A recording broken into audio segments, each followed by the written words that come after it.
Hello. This is EiEi Podcast, episode 3. I'm Jeff Compass, the YouTuber, and also do Twitch, and I'm joined by a few other people today. I'll let them introduce themselves. Hello, I'm Jonii, Jonii. I am a YouTuber. I don't do Twitch because I'm lame. You can find me on YouTube and Twitter. I make monkey ball videos, obviously. Hello, I'm Ninjastar Reviews, alternately known as Ninjastar Compass on YouTube, and I also make reviews. I started doing more monkey ball ones recently, but I also do Twitch as well. And we are joined by a guest today. Yeah, my name is Christopher Stevens. You can find me online under the name Vertette, and I am a dev at CliaxGames, and CliaxGames right now is working on a monkey ball-like game called Paperball. All right, and we are going to be interviewing Chris today about that game. And it's interesting to note the demo came out a few weeks ago, and we've all played it. Yeah. If you're at all interested, I mean, the demo is free on Steam, and it was a pretty good experience. Thanks. Of course. All right. Should I start with question 1, and then we can cycle between me and Ninja? Yeah, that's fine. All right. So, for our viewers who might not have heard of the game before, could you give us a brief description on what Paperball is? Yeah, absolutely. So, Paperball is CliaxGames' upcoming game, and, well, it's a game similar to the old monkey ball games on GameCube. It's a very simple arcade-like experience. You just roll balls through goals. And there are a couple of various game modes. There's multiplayer. That's basically it in a nutshell, I think. Alright, cool. So what started the idea for Paperball? Like, how'd you get the idea rolling, I guess? Oh, no. Right, well... DG Coco, the head dev of the game, is a big fan of Monkey Ball, and he was the one that introduced me to the series, actually. And he's been making fan games for a very long time. Maybe you've heard of some of them. And well, in late 2018, I believe, he started experimenting in Unity with some small level ideas for a monkey ball like game. He started working with physics and stuff like that, and over time it just became this really big project. And well, I said to him, we need to start marketing this, so we did. There was also another one, I think you might have heard of it, Rolled Out. Did that influence the development of this game at all, or no, this was developed entirely separate from Rolled Out. Rolled Out, I think, had its Indiegogo campaign in May 2019 or June, so. And yeah, somewhere around that. But this started development in November of 2018. Oh, okay. So it's been going for a while. Yeah, about a year of development. All right. Yeah, I noticed when I played the demo, it came across as very polished, so that makes a lot of sense. Yeah, thanks. Yeah, of course. Something about this game that I think differs from Rolled Out, because Rolled Out has an aesthetic of its own, but I was struck by this game's sort of art style and the sort of aesthetic that it goes for. I was curious what inspired that aesthetic. Well, yeah, thanks, first of all. That's We've gotten a lot of good feedback on the aesthetics. But the thing is, actually, I'm gonna have to disappoint you. This art style was chosen entirely because it was the most practical way to go. Yeah. Because, well, even for a small game like Super Monkey Ball, they had a budget, and we don't. That's the biggest difference. That's true. Yeah. So, this kind of art style was just the most practical way to go because it was the easiest to make. Neither me nor Coco are really artists in any way. So, yeah, this was the easiest way to accomplish it. We didn't have to animate any characters or stuff like that, and we don't have much character art in the game. So that is basically what it boiled down to. I mean, originally the game looked even simpler, but you know, it wasn't very pretty. So Coco tried to make the best looking game with the little resources we had. Just going off the demo, I actually really like the how the tiles look like they're drawn with a marker or something. Yeah, it's kind of yeah. That's kind of like a DIY fail to it. Yeah, that's exactly what we were doing, you know, an arts and crafts project. Because in the final game, you get a little intro that explains that the game is the project of a character in a game called Coco the Cat, and it's her project for art class. I really like that. That's a cool way of working around that limitation. So props to you guys for that. Yeah, thanks. Yeah. What about the development of the game did you find the hardest? Was it the physics engine, or developing the art style, or what was it? That wasn't actually the hardest part. There were actually quite a few parts that, well, yeah, a lot of the hardest parts were actually the things you probably don't notice. The stuff that is multiplayer, for example, is a good example, because the thing was, the game wasn't programmed with multiplayer in mind from the beginning. So the instance we wanted to add it, we can do it. We had to refactor everything to make it work. Yeah. So it's stuff like that. Another really weird example is the controller support, actually. Oh. Because as you can see on the Steam store page, the game has full controller support, but Valve is very strict about what that means. And originally, in multiplayer, the way it worked was if you disconnected a controller during multiplayer, then the game would just keep on going, but you'd swap to the keyboard. But Valve said that is not what that means. That is not how you can do it. So we had to fix that. And then we sent in another build. And this time we got the complaint that the controller order swapped. So we had to buy a plugin just to handle input, because Unity's standard input is really, really outdated and crap. So that's been a really weird ride, so to speak.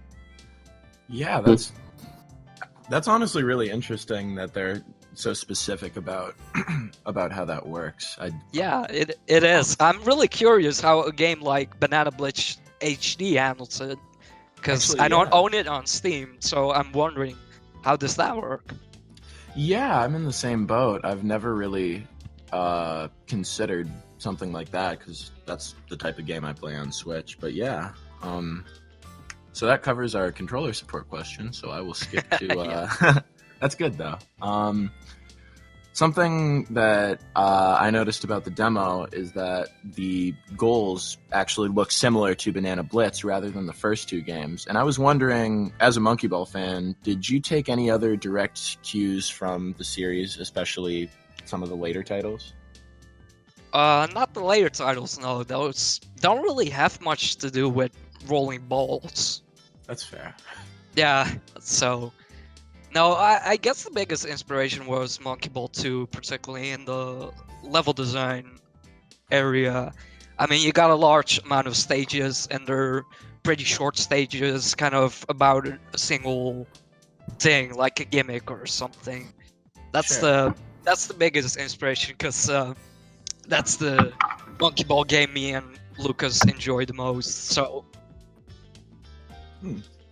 I actually personally felt the more shorter, kind of more confined levels, the more Monkey Ball 1 when I played. I can see that. But that could just be me. Yeah, I can see that, but Coco said he was going for more like a Monkey Ball 2 thing, so I don't know. I do think the thing about Monkey Ball 2 that I definitely related most with Paperball is, like you mentioned, each level kind of has a gimmick to it, and Monkey Ball 2, more so than Monkey Ball 1, just tosses out a bunch of those. So I definitely think I can see the inspiration there. Yeah. So you touched on this a little bit earlier, but would it be any other like party games or additional modes to the game besides just like the main challenge mode? Well, there's main mode, obviously. There's a rush mode, and that works basically. You get like a set time, and you have to beat the entire difficulty in that time. And the better you do in stages, the more time you win back, right? So it's a race against the clock. And there is a more standard mode called Metal Mode. And how that works is you basically get a whole bunch of worlds, and you have levels in these worlds that you beat one by one, and the better you do, the more medals you win. And once you get those medals, you unlock the next world. And there's multiplayer. So it's kind of like a take on like the marathon mode from Steppenwolf, except like this is the actual goal to it, I suppose. I don't think I've played that. Because in that mode, it's like you do like each level like one by one within a certain amount of worlds. It's kind of like Banana Blitz HD's time attack mode. Yeah, I suppose. Yeah. Yeah.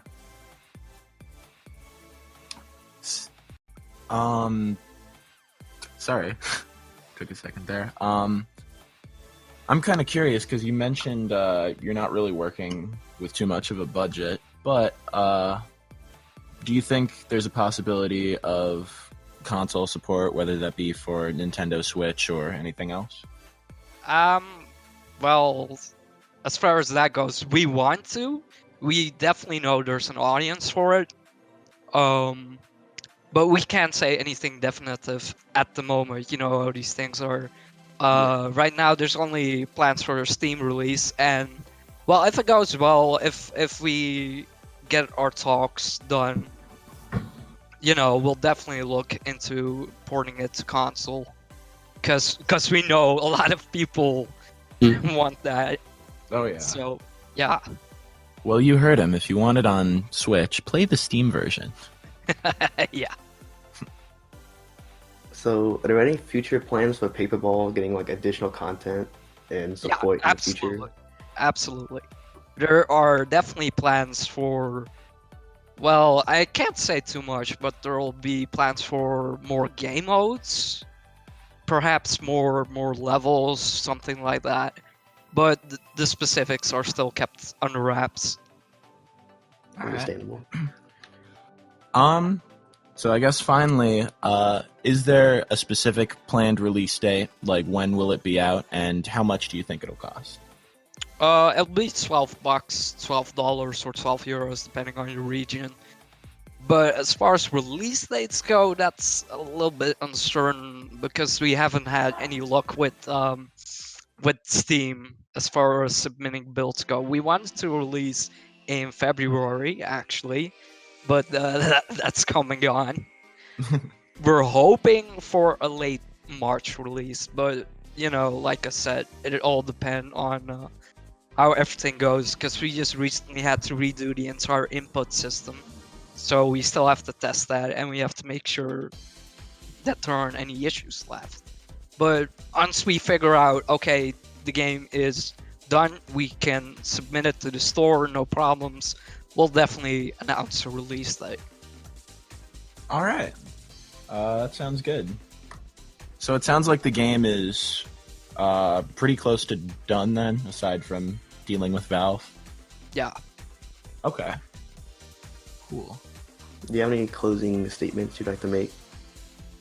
Well, you know, if you're a Monkey Ball fan and you'd love to see it return in any way, shape, or form, definitely try Paperball. It's very close, I think, to the original GameCube games, you know, the ones people like. It's got a lot of content. It's not too expensive. Give it a go. Is there like a social media like people can follow if they're curious about the status of the game, or do you have like a Discord? Like, what's the best way people can like Yeah, you stay updated. You can follow Coco at CliaxGames Coco on Twitter, and he often posts updates about the game, screenshots. He'll probably put the release date there. Well, we'll Yeah. put a link to that in the description. Yes, we will. Yeah. So it was an honor having you on. Yeah, we really I appreciate you talking. I personally really enjoyed the demo a lot.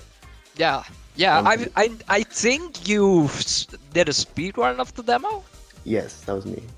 Yeah, that was really cool. We're really looking forward to seeing more speedruns of the game.